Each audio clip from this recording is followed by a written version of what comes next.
ሰላም ሰላም፣ እንዴት ናችሁ? የዚህ ዩቲዩብ ተከታታዮች በሙሉ ሰላም ናችሁ ወይ? ዛሬ ደግሞ በሻይ ሰዓት በቡና በምንጠጣ ሰዓት እንደ ስናክ እንደ መክሰስ አድርገን የምንጠቀመው ቆንጆ ጣፋጭ የሆነች ነገር ይዘንላችሁ ቀርበናል። ለሱ የሚያስፈልጉን ደግሞ እዚህ ጋር 500 ግራም ዱቄት አለን። እዚህ ጋር ደግሞ የገበታ ቅቤ ያስፈልገናል።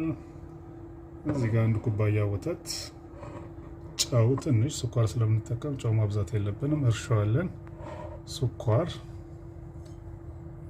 እንቁላል አለን፣ የውስጡ አስኳል፣ ነጩን ለብቻ ተለያይቶ ስለምንሰራው በኋላ ስንጨምረው እናያለን በሂደት። ይህን ይመስላል። ተከታተሉን። በተረፈ የዚህ ዩቲዩብ ተከታታዮች በሙሉ እስካሁን ለምትሰጡን አስተያየትና ድጋፍ እጅግ በጣም እያመሰግንን፣ ለዚህ ዩቲዩብ ደግሞ አዲስ የሆናችሁ ሰብስክራይብ በማድረግ እንድትቀላቀሉን በአክብሮት እንጠይቃለን። መልካም ጊዜ እንዲሆንላችሁ እየተመኘን ከኛ ጋር ሁኑ። እናመሰግናለን። መልካም ጊዜ